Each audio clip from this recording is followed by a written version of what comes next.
জেহেলের শাসন চলছে, আবুল আহাবের শাসন চলছে, উতবা সাহেবা এদের কর্তৃত্ব চলছে। আবার একই সাথে নবী সাল্লাল্লাহু আলাইহি ওয়াসাল্লাম তিনিও একটা সম্ভ্রান্ত বংশ থেকে আসছেন, সম্ভ্রান্ত গোত্র থেকে, বনু হাশিম থেকে। তো তার গোত্রের মর্যাদা অনেক বেশি, ঠিক আছে। আর এদিকে বনু মাখজুম, বনু বনু এই তাইম, বনু তাই, বনু আদি, আরও অনেক গোত্র আছে। তো তারাও কিন্তু মোটামুটি প্রভাবশালী। তো রাজনৈতিক যে ক্ষমতাটা, মক্কার রাজনৈতিক যে ক্ষমতাটা, এটা আছে ওই সময় আবু জেহেল, আবুল আহাব, উতবা সাহেবা এদের হাতে। এবং ওদের একটা পার্লামেন্ট ছিল, ওর নাম ছিল দারুন নাদওয়া। কি নাম ছিল? দারুন নাদওয়া। তারা আল্লাহকে বিশ্বাস করত, একটু ভালো করে বোঝার চেষ্টা করেন। তারা আল্লাহ পাককে বিশ্বাস করত, আল্লাহ বলে একজন আছে, এটা তারা আকীদা ঠিক রাখতো। এমনকি আল্লাহ পাক সৃষ্টিকর্তা, আল্লাহ পাক রিজিক দাতা, আল্লাহ সন্তান দাতা, এটাও তারা বিশ্বাস করত। কারা বিশ্বাস করত? আবু জেহেল, আবুল আহাব, উতবা সাহেবা, তারাও বিশ্বাস করত। তাহলে কিসে বিশ্বাস করতো না? তারা তাওহীদে রুবুবিয়াত বিশ্বাস করতো, কিন্তু উলুহিয়াত, আসমা ও সিফাতে বিশ্বাস করতো না। মানে আল্লাহ পাকেরই যে বিধান মানতে হবে, আল্লাহ পাকেরই যে দাসত্ব করতে হবে এবং মৃত্যুর পর জবাবদিহিতা আছে, এই বিষয়গুলোতে তারা বিশ্বাসী ছিল না। এখন প্রথম 3 বছর নবী সাল্লাল্লাহু আলাইহি ওয়াসাল্লাম গোপনে দাওয়াত দিয়েছেন। কত বছর? প্রথম 3 বছর। আর চতুর্থ বছর থেকে প্রকাশ্যে দাওয়াত শুরু হয়েছে। মক্কার কত বছর মোট? 13 বছর। এই সময় তো ইসলামী রাষ্ট্র কায়েম হয় নাই, হয়েছে দাওয়াত হয়েছে, খালি দাওয়াত। কোন পরিবেশে দাওয়াত বলুন? আবু জেহেলের যে রাজত্ব, ওর মধ্যে দাওয়াত হয়েছে। মনে করেন যে আপনি এখন আছেন মোদির রাজত্বে, মনে করেন ওই রকম একটা পরিবেশে যদি ইসলাম আসে, ওইটা একটা মক্কার মিসাল হইতে পারে, যে ওইটা একটা মক্কার মতো পরিবেশ। ওইখানে আপনি দাওয়াত, সবাই অমুসলিম, সবাই মূর্তি পূজারী, সবাই মুশরিক, ওখানে আপনি ইসলামের দাওয়াত দিচ্ছেন। পরিস্থিতি কত কঠিন! কঠিন না সহজ? অনেক কঠিন। শুধু যে শিরক আছে তা না, ওই সমাজে সুদও আছে। কি আছে ওই সময়? সুদ আছে। ওই সমাজের মধ্যে জেনা আছে, ওই সময় ব্যভিচার আছে, ওই সময় মাদক দ্রব্য আছে, মেয়েদের অবমাননা আছে, কন্যা সন্তানকে জীবন্ত দাফন করা হয়, তারপরে জুয়া আছে, মারামারি, হানাহানি, কাটাকাটি, গোত্রে গোত্রে দ্বন্দ্ব, এগুলো একটা সমাজের মধ্যে। একটু চিন্তা করেন, কল্পনা করেন, আপনার এই এলাকায় কি এমন? আমরা এটা বলতে পারি যে নবী সাল্লাল্লাহু আলাইহি ওয়াসাল্লাম যখন নবী হয়ে এসেছেন, তখন 23 বছরের মধ্যে তিনি আইয়ামে জাহিলিয়াতকে কবর দিয়ে গেছেন। কিন্তু যখন থেকে আবার খোলাফায়ে রাশেদা শাসন চলে গেছে, ইসলামী খেলাফতগুলো আস্তে আস্তে আস্তে আস্তে অ্যাবলিশ হয়ে গেছে, তখন আবার নতুন করে জাহিলিয়াতগুলো এই সমাজে, শুধু সমাজে না, সমাজে, রাষ্ট্রে, বিশ্বের বুকে একেবারে একদম ঢুকে গেছে, না মানে একদম শেকড় গেড়ে ফেলছে। এখন সময় হচ্ছে ওই আবার নতুন শেকড় গাড়া জাহালাতগুলোকে উপড়ে ফেলার, এটা সময় এখন। এই জন্য পরিস্থিতিটা বুঝতে হবে যে নবী সাল্লাল্লাহু আলাইহি ওয়াসাল্লাম কোন জায়গায় দাওয়াতের কাজ করছিলেন। চোখ বন্ধ করে চিন্তা করেন যে একটা সমাজের মধ্যে খালি মূর্তি, সবাই মূর্তি পূজা করে, সবাই সুদ খায়, ধরেন সবাই, বেশিরভাগই দেখা যায় জেনা করে, মেয়েদের তেমন কোনো বৈবাহিক অধিকার নাই, সম্পত্তির অধিকার নাই, বাচ্চাকে কবর দিয়ে দিচ্ছে জীবন্ত, মদ খাচ্ছে মানুষ, জুয়া খেলতেছে, মারামারি করছে, ইত্যাদি ইত্যাদি ইত্যাদি। এরকম একটা অবস্থায় রাসূলুল্লাহ সাল্লাল্লাহু আলাইহি ওয়াসাল্লাম ইসলামের দাওয়াত দেওয়া শুরু করলেন। দাওয়াত দিতে দিতে প্রথম 3 বছর তিনি গোপনে দাওয়াত দিয়েছেন, গোপনে গোপনে গোপনে দাওয়াত দিয়েছেন। ওই সময় কিন্তু তৈরি হয়েছে আবু বকর রাদিয়াল্লাহু আনহু, ওসমান রাদিয়াল্লাহু আনহু, আলী ইবনে আবি তালেব, যায়েদ ইবনে হারসা, এই সাহাবায়ে কেরাম তৈরি হয়েছেন ওই সময়। আব্দুল্লাহ বিন মাসউদ, বিলাল ইবনে রাবাহ, এই সাহাবায়ে কেরাম তৈরি হয়েছেন কিন্তু ওই প্রথম 3 বছরে, 3-4 বছরে। এরপর যখন প্রকাশ্যে দাওয়াত দেওয়া শুরু করলেন, যখন ওমর এবং হামজা রাদিয়াল্লাহু আনহু তাদের মতো সাহাবীর ইসলাম কবুল করলেন, প্রকাশ্যে দাওয়াত শুরু হলো, তখন হকার বাতিলের দ্বন্দ্ব শুরু হলো। মানে সত্য নিয়ে আপনি যখন মাঠে নামবেন, তখনই মিথ্যার সাথে দ্বন্দ্ব শুরু হলো। এটার নিয়ম, চিরায়ত নিয়ম। ব্যাস, আবু জেহেল, আবুল আহাব, উতবা সাহেবারা তো খেপে গেল। এখন এমন কোনো পথ পদ্ধতি নাই যেটা তারা অ্যাপ্লাই করে নাই। প্রথমে আঘাত করলো এভাবে, আরে ওর কথা শোনার দরকার নাই, সে তো মাজনুন, ব্যক্তিগত আক্রমণ। খেয়াল করে দেখবেন, এখনও আপনি বাংলাদেশে দাওয়াতের কাজ শুরু করেন, সবার আগে আপনি শয়তানদের পক্ষ থেকে, মানে মানুষ এবং জিন শয়তান দুটোর কথাই বলতেছি, শয়তানদের পক্ষ থেকে সবার আগে বাধা পাবেন। আপনার ব্যক্তি নিয়ে সবার আগে আক্রমণ করা হবে, আগে ব্যক্তিগত জীবনে আক্রমণ করা হবে। আগে আপনাকে রাষ্ট্রীয় নির্যাতনের শিকার করা হবে না, ওটা পরে আসবে, শেষে আসবে। আগে ব্যক্তি থেকে, তারপর পরিবার থেকে, সমাজ থেকে, ধর্মনেতা থেকে, তারপর রাষ্ট্র থেকে, এইভাবে বাধা আসে আর কি। রাসূল সাল্লাল্লাহু আলাইহি ওয়াসাল্লামকে প্রথমে বলা হচ্ছিল যে মাজনুন, নাউজুবিল্লাহ মিন যালিক, সাহের, জাদুঘর, নাউজুবিল্লাহ, ফারিকুল জামা, জামাত বিভক্ত করতেছে, নাউজুবিল্লাহ। তারপরে বলা হচ্ছে আর কি বলেন, শায়ের, শায়ের, কবি, আর এরকম প্রায় 8-10টা কথা বলা হচ্ছিল, 8-10টার মতো কটাক্ষ করা হচ্ছিল প্রথম 3 বছরে। কিন্তু তেমন কোনো শারীরিক নির্যাতন করা হচ্ছিল না প্রথমে, আগে এভাবে ব্যক্তিকেন্দ্রিক আক্রমণ করা হচ্ছে। এরপর আল্লাহ পাক জবাব দিচ্ছেন, কোরআন নাজিল হচ্ছে, প্রত্যেকটার অ্যান্সার আসতেছে কোরআনে, তাই না? দাওয়াতের গতি বাড়তেছে, আলহামদুলিল্লাহ। মানুষ তো একবার ইসলামে আসলে আর ফিরে যাচ্ছে না, জান্নাতের খবর পেয়ে গেছে মানুষ। কোথায় ছিলাম, অন্ধকার থেকে আলোতে চলে আসছে। আর যারা এই নূরের স্বাদ একবার পেয়েছে তারা কি আর ফিরে যাবে? এখনো দেখেন অনেক বড় বড় পাপী মানুষ, আমরা নিজেও দেখেছি, নিজেরাও অনুভব করেছি, বহু বড় বড় পাপী মানুষ রাসূল সাল্লাল্লাহু আলাইহি ওয়াসাল্লামের রওজার সামনে গিয়ে সালাম দিয়েই একেবারে তওবা করে খাঁটি মুমিন হয়ে গেছে। বহু মানুষ আছে এমন, অনুভূতি কাজ করে ওখানে গেলে। একটা অনেক পাপী মানুষ ছিল, কাবাঘর ধরে যেই টাচ করছে কাবা ঘরে, চোখ দিয়ে দরদর করে পানি পড়া শুরু হয়েছে, সে তার লাইফকে সংশোধন করে নিয়েছে। আর সেখানে তো সাহাবীরা রাসূলের কাছে যাচ্ছেন, তার দরবারে বসছেন, হাতে হাত রেখে বায়াত করতেছেন, তাকে তার পা ধুয়ে দিচ্ছেন, তাকে ওযু করাই দিচ্ছেন, সারাদিন তারা রাসূল সাল্লাল্লাহু আলাইহি ওয়াসাল্লামের সাথেই আছে। কত বড় সৌভাগ্যের বিষয়। এখন প্রথমে যখন দেখা গেল এইসব দিয়ে কাজ হচ্ছে না, তারপর তারা অর্থনৈতিক চাপ দেওয়া শুরু করলো, সামাজিক বয়কট করা শুরু করলো। কারা কারা? আবু জেহেল, আবু লাহাব, উতবা, সাইবা। আমি কিন্তু এই কয়েকটা নাম বলছি, এটা কিন্তু শুধু নাম না, এটা একটা ক্যারেক্টার, চরিত্র। আজকের বিশ্ব আবু জেহেল আছে, আবু লাহাব আছে, উতবা, সাইবার আছে না? সেম পদ্ধতি তারাও কিন্তু অবলম্বন করতেছে ইসলামকে দমন করার জন্য। সেম সেম, এটা মিলাই নেবেন আপনারা সিরাত থেকে। এবার শুনেন, অর্থনৈতিক চাপ দিয়ে কোনো কাজ হচ্ছে না, ব্যক্তিগত আক্রমণ করে কাজ হচ্ছে না, শারীরিক নির্যাতন করেও কাজ হচ্ছে না। সাহাবীদেরকে মেরে ফেলা হচ্ছে, সুমাইয়া রাদিয়াল্লাহু আনহাকে মেরে ফেলা হয়েছে না, শহীদ করা হয়েছে। তারপরে ইয়াসির রাদিয়াল্লাহু আনহুকে শহীদ করা হয়েছে মক্কায়। এরকম সাহাবীদেরকে নির্মম নির্যাতন করা হচ্ছে, বেলাল রাদিয়াল্লাহু আনহুকে পিটানো হচ্ছে, উসমান রাদিয়াল্লাহু আনহুকে পর্যন্ত মারা হয়েছে, আবু বকর রাদিয়াল্লাহু আনহুকে উতবা মেরেছে একদিন, লাআনাহুল্লাহ। এখন শারীরিক নির্যাতন করে কোনো কাজ হচ্ছে না, ঈমান থেকে সরানো যাচ্ছে না, অর্থনৈতিক বয়কট করে কাজ হচ্ছে না। 3 বছর বয়কট করে দিল বনু হাশেমকে, মনে আছে আপনাদের? গাছের ছালপাতা খেয়ে তারা থাকলেন শিয়াবে আবু তলেবে। 3 বছর বয়কট, সমাজ থেকে বয়কট, গালিগালাজ করে কোনো কাজ হচ্ছে না। এমনকি জীবন কেড়ে নিয়েও, জান নিয়েও কোনো কাজ হচ্ছে না। এই আন্দোলন, এই লা ইলাহা ইল্লাল্লাহ মুহাম্মাদুর রাসূলুল্লাহ বিপ্লবী কালিমাকে থামানো যাচ্ছে না। কোন পরিবেশে? আমাদের মতো অনুকূল পরিবেশে না, মনে করেন ভারতের মতো প্রতিকূল পরিবেশে। মনে করেন, বোঝানোর জন্য বললাম যে একটা গভর্নমেন্ট আছে, সে চরমভাবে ইসলাম বিদ্বেষী, সে তার গুন্ডাবন্ডা দিয়ে মুসলিমদেরকে পিটাচ্ছে আর মারতেছে, এখন যেখানে সেখানে দেখতেছেন না। রাষ্ট্রীয়ভাবে মুসলিম দমন হচ্ছে। একটা তো হলো রাষ্ট্রীয়ভাবে না, মানে অরাজনৈতিকভাবে কেউ ইসলামের বিরোধিতা করতেছে, সেটা আলাদা ব্যাপার। একটা হচ্ছে রাষ্ট্রীয়ভাবে ইসলামকে দমন করা হচ্ছে। কোথায়? ভারতে, সবাই জানি। তো রাষ্ট্রীয়ভাবে দেখেন গাজাকে আজকে ধ্বংসস্তূপে পরিণত করা হলো বৈশ্বিকভাবে। জাতিসংঘের প্রত্যক্ষ মদত এগুলো হয়েছে, আমেরিকার প্রত্যক্ষ সহযোগিতা এগুলো হয়েছে, পশ্চিমাদের প্রত্যক্ষ মদত এগুলো হয়েছে। এখন কথা হচ্ছে, আপনাকে পরিস্থিতিটা বুঝতে হবে যে আবু জেহেল, আবু লাহাবদের অবস্থা কেমন ছিল, ওই সমাজটার অবস্থা কেমন ছিল। প্রতিকূল পরিবেশে দাওয়াতের কাজ করা হচ্ছে, তারা একটার পর একটা অস্ত্র প্রয়োগ করছে, কিন্তু কোনো অবস্থাতেই মুসলমানদেরকে থামানো যাচ্ছে না। তাদের সংখ্যা কি বাড়ছে না কমছে? মুসলিমদের সংখ্যা বাড়ছে না কমছে? আবার বলেন, মুসলিমদের সংখ্যা কি বাড়ছে না কমছে? বাড়ছে আর বাড়ছে আর বাড়ছে, দিন দিন বাড়ছে। কত নির্যাতন হচ্ছে, শারীরিকভাবে মারা হচ্ছে, অর্থনৈতিক নিষেধাজ্ঞা দেওয়া হচ্ছে, সমাজ থেকে বয়কট করা হচ্ছে, তারপর সম্পত্তি থেকে বঞ্চিত করা হচ্ছে, বাবা ছেলেকে তাড়াই দিচ্ছে, মা ছেলেকে তাড়াই দিচ্ছে। কি একটা অবস্থা! অবস্থা কি ভাবতে পারছেন কেমন জটিল অবস্থা? এত কিছু করেও যখন কোনো কাজ হলো না, তখন আবু জেহেল, আবু লাহাব, উতবা, সাইবারা একটা নতুন ফর্মুলা নিয়ে আসলো। এখন তারা নতুন একটা ফর্মুলা নিয়ে আসছে।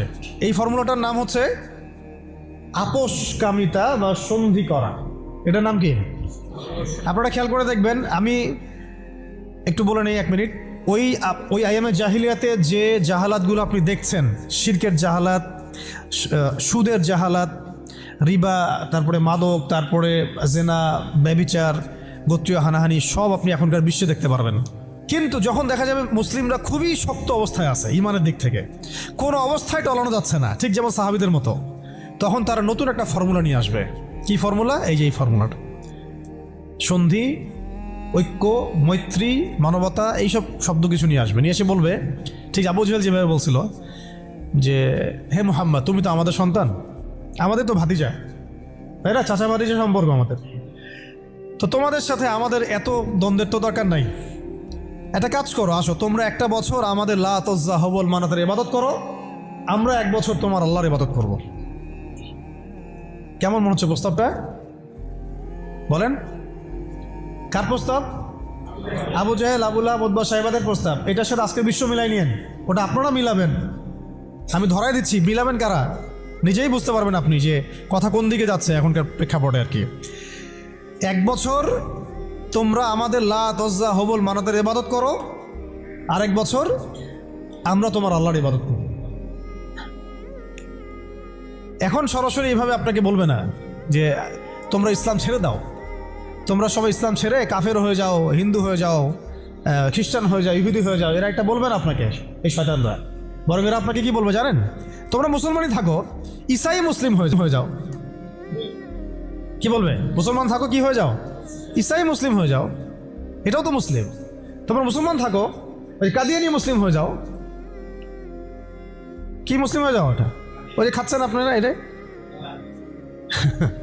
এই তো জাহালাত, সব কাদিয়ানি তো। এগুলো এগুলো এগুলো এগুলো এগুলো না খাওয়া সওয়াবের কাজ। এটা না খাওয়া, না কেনা, এদের সাথে ব্যবসা বাণিজ্য না করা আপনার সওয়াবের কাজ, করাটা গোনাহের কাজ। এই ফতোয়াটা কি আমাদের ওস্তাদরা দিতে পারবেন না? এটা আমি কি ভুল ফতোয়া দিয়েছি? একটা হচ্ছে সাতেম, যে আল্লাহ রসুলকে গালি দেয়, আর একটা হচ্ছে সে নিজেকে নবী দাবি করে। কে বড় পাপী?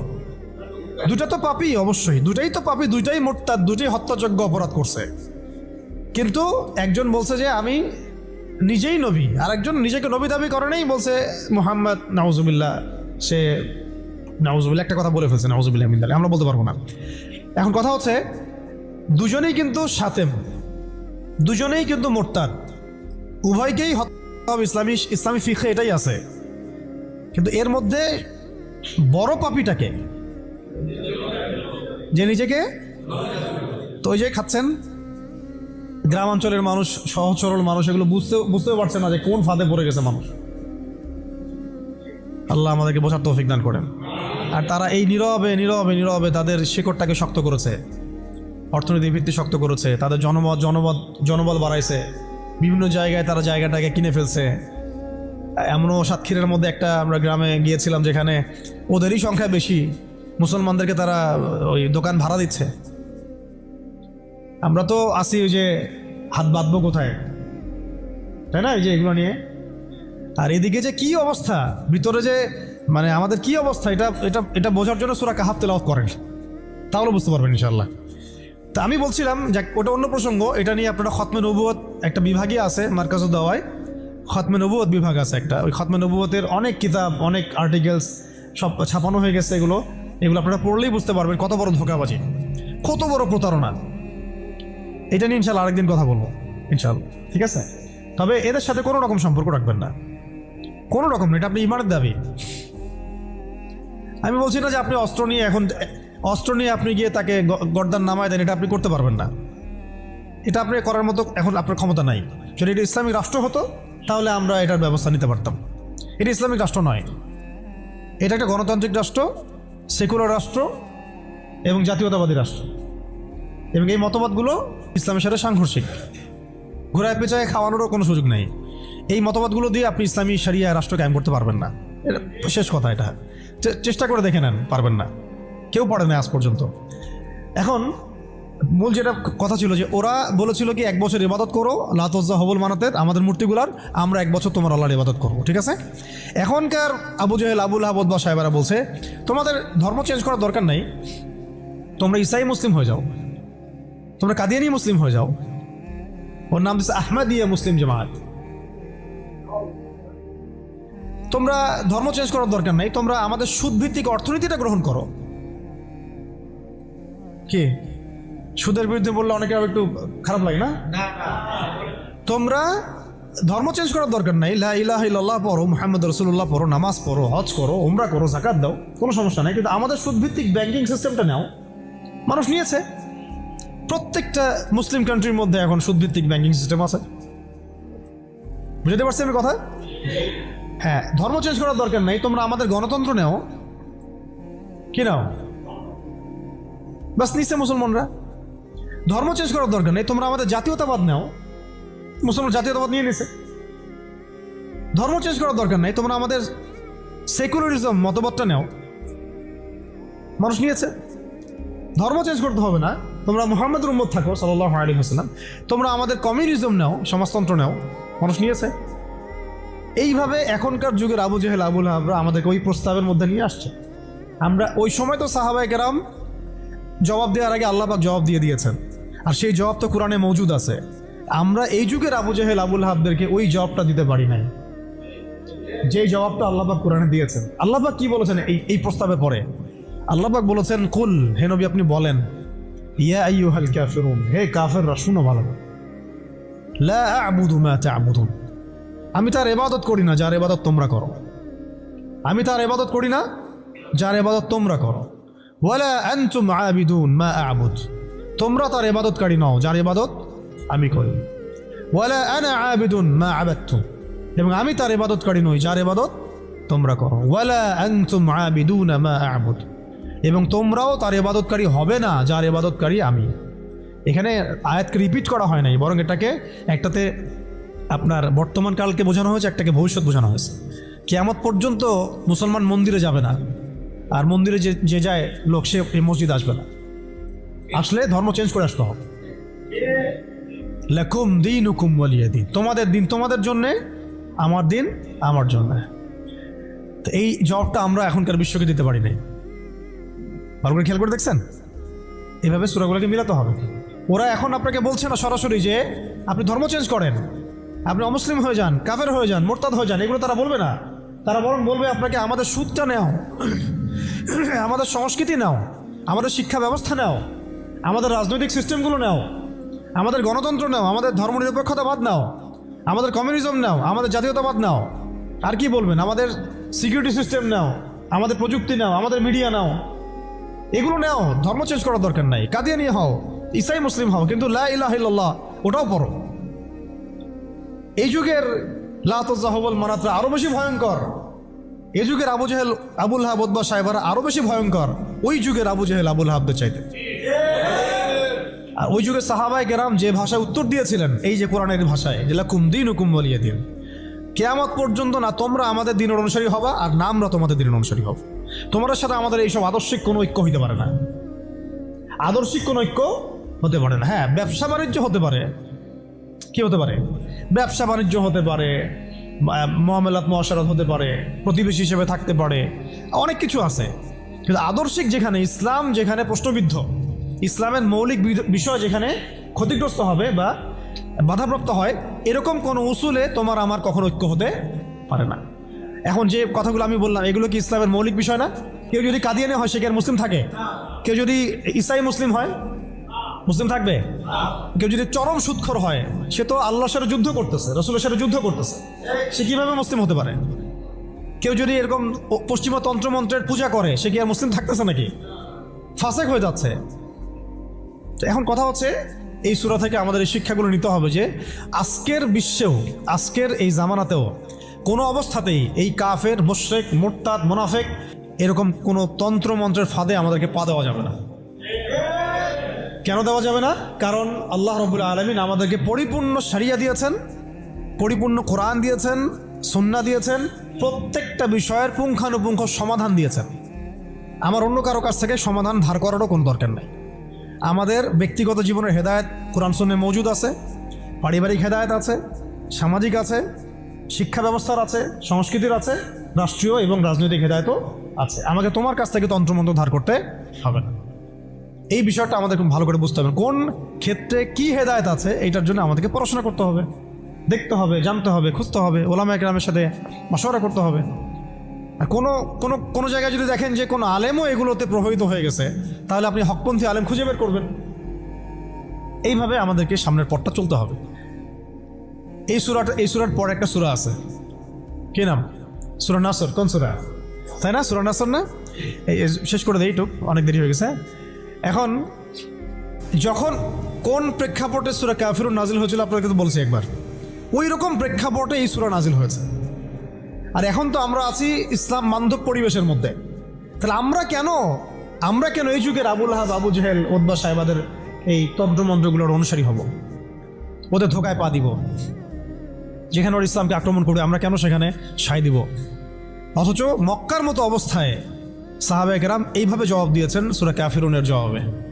আর এখন তো আমার সামনে নামাজের পরিবেশ আছে, যাকাতের পরিবেশ আছে, আমরা মুসলিম সংখ্যাগরিষ্ঠ, আমরা সবাই লা ইলাহা ইল্লাল্লাহ বুঝি, আলহামদুলিল্লাহ আমরা নামাজ পড়ছি, তিলাওয়াত করছি, অনুকূল পরিবেশ আছে।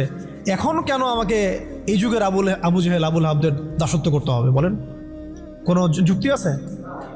যুক্তি তো নাই, কোনো কারণও নাই।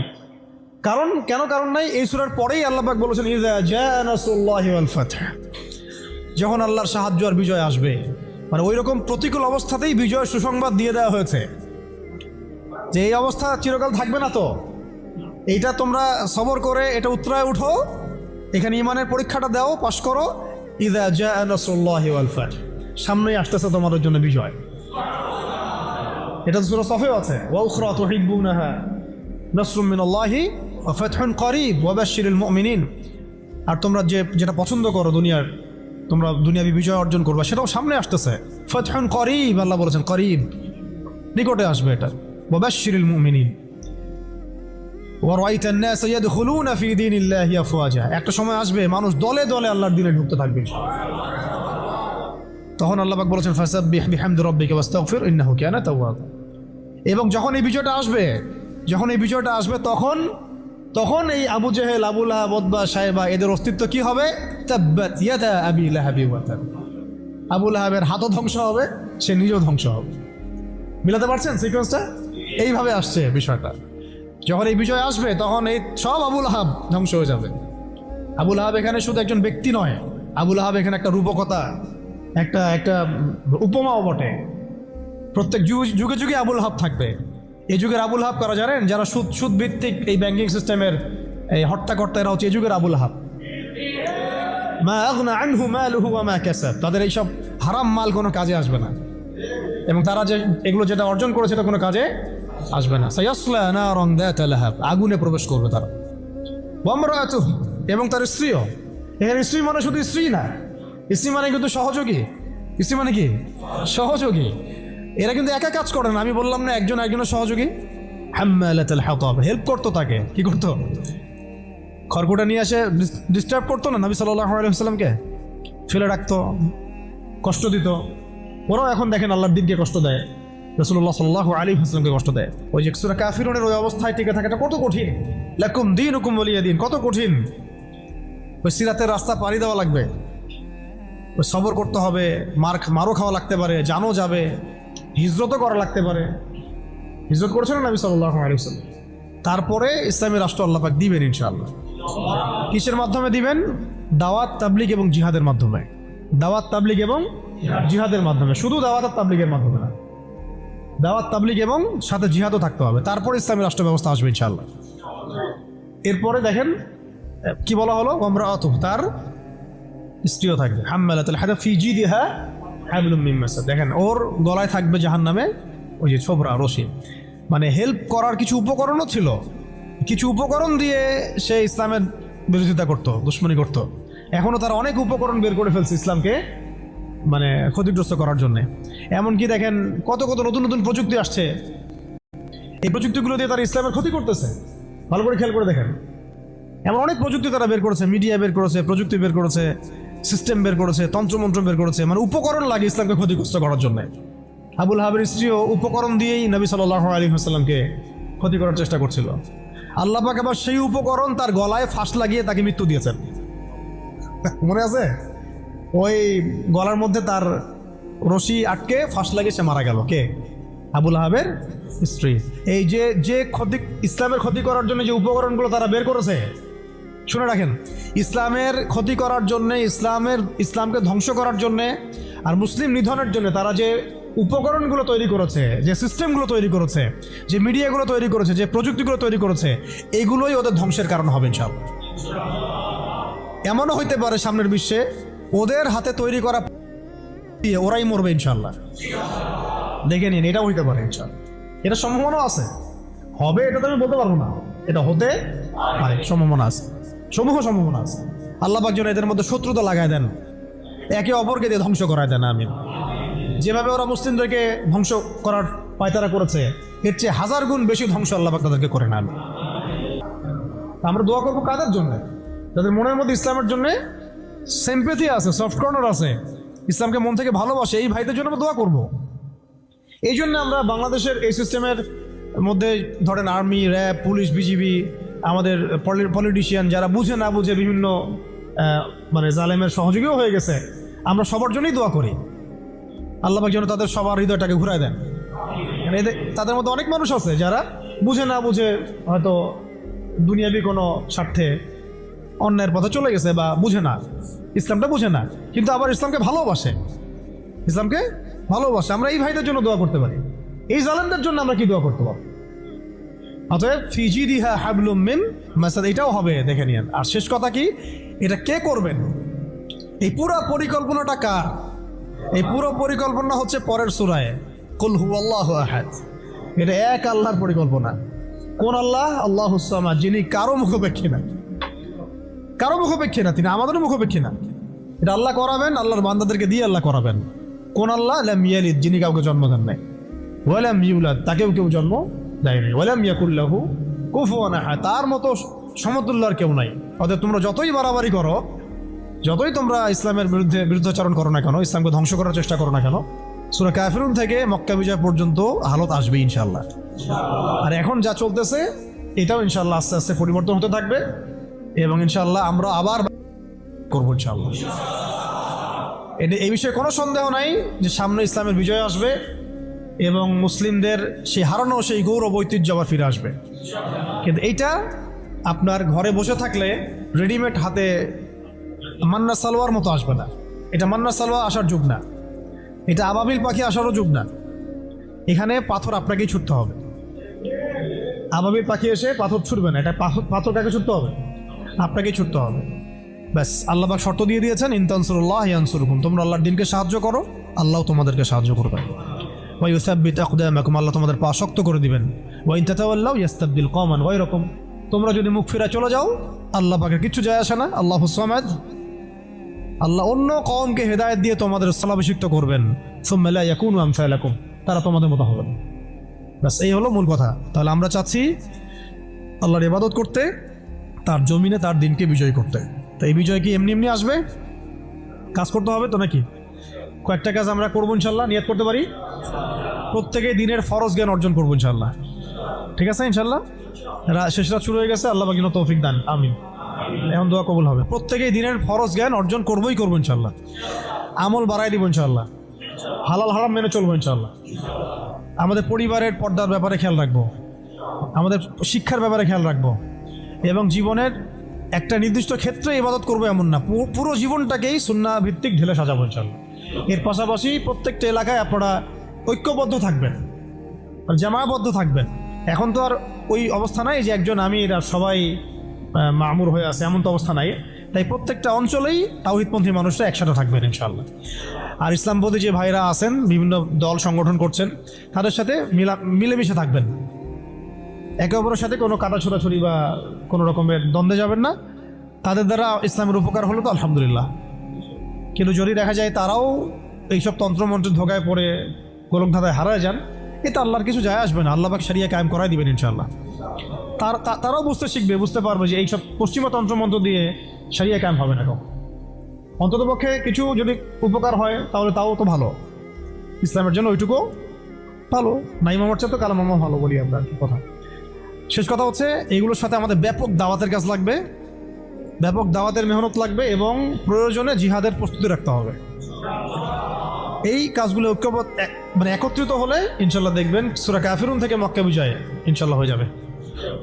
আচ্ছা, এইগুলো আমি আবেগ থেকে কথা বলেছি এমন না, এটা বাস্তব ছিল, অতীতেও হয়েছে, এবং প্রত্যেক শতাব্দীতেই ইসলাম বিজয়ী ছিল, এই শতাব্দীতেও হবে ইনশাআল্লাহ। আল্লাহ পাক যেন সেই কাফেলে আমাদেরকে কবুল করেন। আল্লাহ পাক যেন আমাদের মধ্যে যারা ইখলাস রাখেন, মনের মধ্যে ইখলাস রাখেন, সেই প্রত্যেক ভাইকে আল্লাহ পাক সেই মকবুল জামায়াতের মধ্যে